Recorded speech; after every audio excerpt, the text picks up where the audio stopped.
The troubling case dubbed Gardening While Black. An African-American man who's an urban farmer ended up on trial over the allegations of 3 white women angered by his work on a community garden. 7 Action News reporter Kimberly Craig tells us what happened and how it played out in court. Mark Peoples went on trial this week on 3 counts of misdemeanor stalking, and by the time it was over, the judge had harsh words for the 3 women who claimed to be the victims. These women, clearly were lying, you know what I mean? Clearly they were lying. They complain saying that you have threatened them in the past. Mark Peoples says for months 3 women who are white repeatedly called Detroit police on him for working on a garden in an old park on the city's east side, falsely accusing him of being a pedophile and having a gun.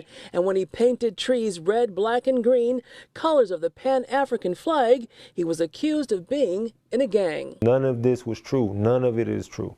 It wasn't a mistake. It wasn't, this was purposely done to try to destroy my life. People's attorney Robert Burton Harris says this was a case of Gardening While Black, where you have people calling the police on mostly African Americans for doing very mundane things. Do you think she moved into this neighborhood to be called a racist? This man is a friend of one of the 3 women whose complaints ultimately landed Peoples in handcuffs, charged with 3 counts of misdemeanor stalking. So you got to cuff me and all that? They were willing to call me a pedophile. They were willing to call me a gangbanging, gun-toting racist, you know what I mean? And I was doing anything but planting the seed, to try to help my community grow. Hey, the part about him coming out and farming and teaching kids how to farm, it's fantastic. Oh my God, please do more of that, But at the same time, you can't get done digging a hole over here and teaching kids how to do it and then walk over and say, I'm going to burn your house down and run you out of here because you're white. But when Peoples went on trial this week,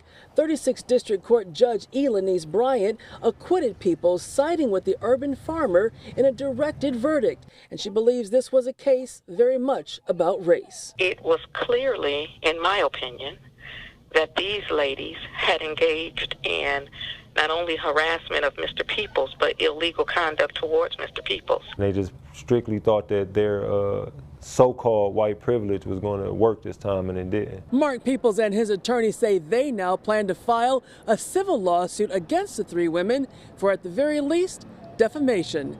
In downtown Detroit, Kimberly Craig, 7 Action News. All right, Kim.